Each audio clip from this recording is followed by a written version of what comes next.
was at the end of my speech, you see. So, it's me. So if you just want to leave, your names will go in a book, especially the poets. So I haven't actually thought of a set, so there may be loads of me going. But I'm going to start with the first poem in the book. This was originally published in 2010 by Bob and Andy's press, Exaban. And it was all very, we want to publish it? Alright, well, send us some poems. Yeah, we'll have them. And I said, can I republish it? And he went, yeah. And I knew he had a breakdown trying to make the poems good. So, yeah, I'm happy with most of them. This is called A River. If I could trace our beginning like a finger on a map following the lines of a river, I'm sure I'd be able to make things right. But maybe where I hold the memories of what we were have grown into something other than what they were at the time. Maybe it was always broken and we simply lacked the sight to see it. Yeah, these are all very short as well, so when I step away gracefully from the mic, you know the poem's finished. About Lake Josephus. There is a sort of slightly river watery thing to it. But about Lake Josephus is American writer Richard Brautigan, who I really like, and there's a line in his book Trout Fishing in America where he mentions Lake Josephus, and it just really sparked me off because I thought he made it up, but it is actually an American lake. So this is one time, I wrote this in 2005. It's called About Lake Josephus. We were at Lake Josephus waiting for the rain to end, watching from a window as the sky and earth grew into one through the medium of the lake. There was a 3-bar electric fire, and this was all we had to keep us warm, other than our bodies, and those were cold and damp. Clothes steamed before the fire, damp, dripping, not of us. It was night in the cabin, although outside the light was grey. It was bright, yet there was nothing out there, nothing but the lake. There was a bed, and eventually as our bodies dried, as our bodies warmed, we lay down upon it. And somehow sleep stole over us in that cold environment, and I dreamt a strange dream, dark, portentous, but kind and loving all the same. We lay together, and I, as if in heaven, looked down at your body, your face smiling, eyes filled with light, with yearning. And that is how it seemed to me, waking to that squalid interior, the 3 bars glowing. That somehow I'd been in heaven, or even just the garden. The garden made more sense, the 3 bars glowing, reminding us of our exile. A cheap electric fire instead of a flaming sword. The next morning Lake Josephus shone out of the mists and shimmered blue, bluer than the sky. There was a last hug as we said goodbye, a brief pressure of breast against my body as you said goodbye. On the shores of Lake Josephus, I had a tear in my eye.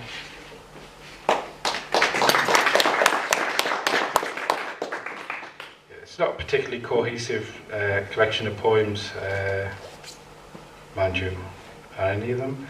Yeah, this is mostly wrote when I was single, so there's poems about Ugly Betty, there's a poem about the Wicked Witch of the West, there's a poem about the woman I ended up marrying, that poor thing over there. There's also, shortly after this came out, I became slightly obsessed with local history, so there's not really, since then, there's lots of poems about Middlesbrough and things, but I wrote this about Netherfields, where I grew up. It's cunningly entitled Netherfields. The autumn sunshine, weakened by the wind, draws the starlings up onto the rooftops. Wherever else I am, I will always be here. That's what you'd call succinct.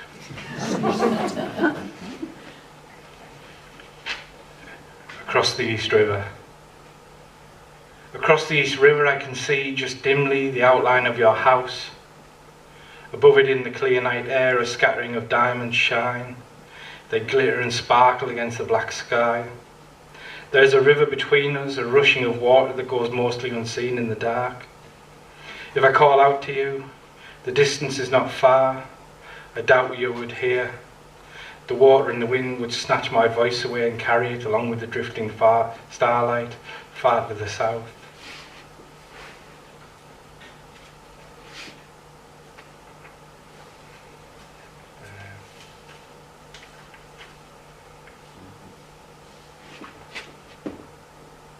How many times have our feet passed over, our bodies passed by, feigning forgetfulness? Today, under the graven light of an overcast sky, I slip into forgetfulness once more. The others prick me with their presence, snagging figures that fill up my peripheral vision. It is never enough.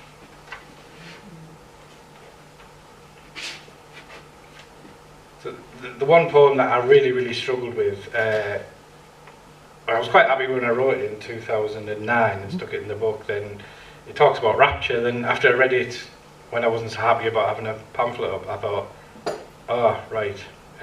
If you read that, you'd think I was a Catholic waiting for the rapture and we're all going to ascend to heaven. So it was actually about when I'd been, as I used to suffer from really, a bit of depression, and I'd have these times where everything was just grey and then it'd go black and I'd be really depressed. But then I'd go manic for a bit, and it was like waiting for the manic bit just to feel alive and stuff. So when I'm talking about rapture, I'm not talking about ascending to heaven. So this is it. I'm standing in my body, waiting for a rapture to enliven the meat of me and touch the creature dying inside. I cannot live without the hope of it returning, the resurrection of mine from the depths I've fallen into once more. Times when it hovers at the edge of my consciousness, teasing me with portents of its arrival, while I wait like a groom for my bride. For the light of eternity transfigure me, transcending the confines of my skull and stepping, no matter how briefly, outside of this prison. I'm hungry for this rapture as a child is for milk, tearing away at the surface of my arms, my head, my eyes, anything to wake the God inside. Anticipation of this rapture poisons the present, this grey life I'm living out in your absence. Your absence, a thing I cannot deny because I am never free of it. Sometimes the rapture flows like a river and I'm carried away on the current or blown like a leaf on the wind, but it never lasts. I always land back here on the shore. Oh God.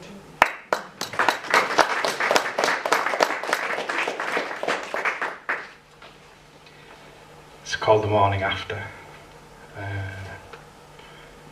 Pretty self-evident, really. When I come awake, there's no gradual incline from sleep. It's as if 1 minute I were dead and the next I'm alive, the wall too close to my face, my whole body aware of itself. I'm fully clothed and wearing my shoes. I can't remember coming to bed, can't even remember getting home. There's a pressure on my bladder, and this, I think, is what's forced me awake.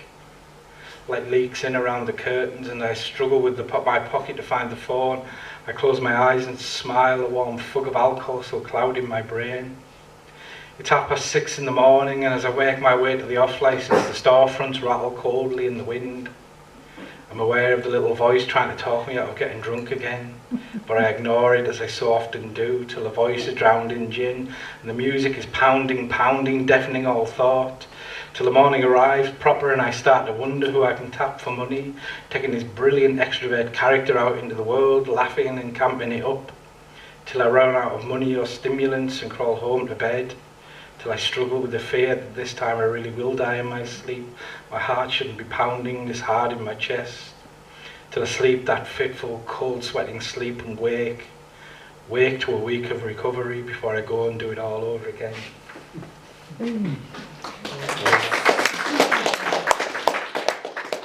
I've seen the light now though, I've stopped drinking. I've just got into local history, which is, it's not really rock and roll, but you know, I'm still married, which I wouldn't have been if I hadn't gone drinking.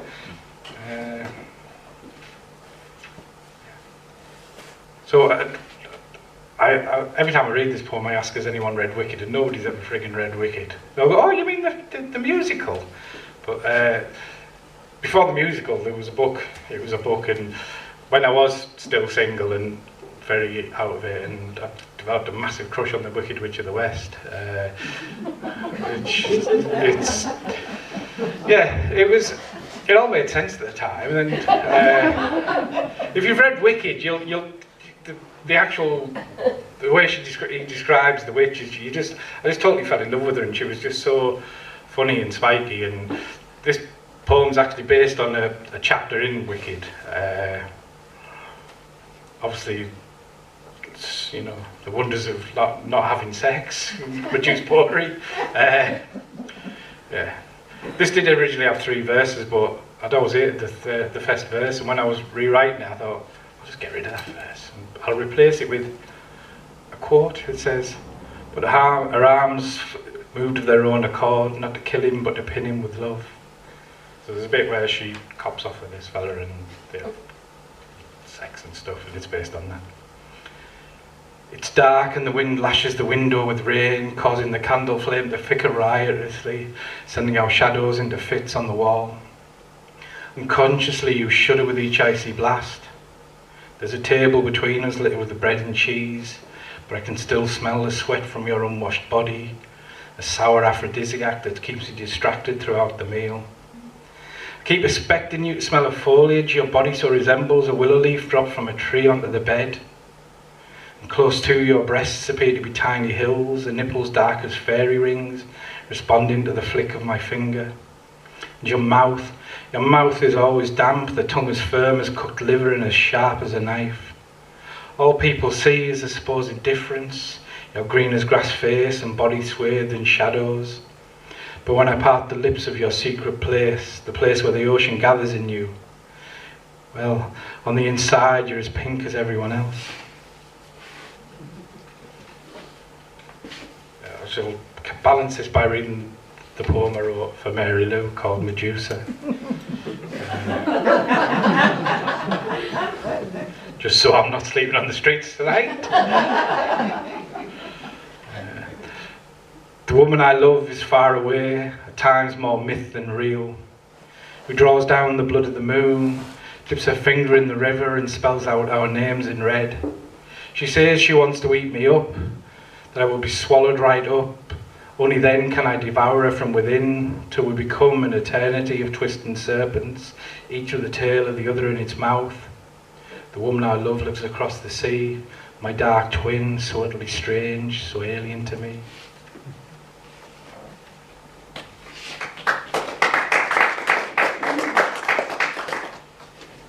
So yeah, there's a couple of demented love poems and stuff like that at the beginning. Then it all goes a bit depressing at the end, because sort of 2006 and 2007, well 2005, 2006, 2007, 2008 and the beginning of 2009 were all really intense years for me.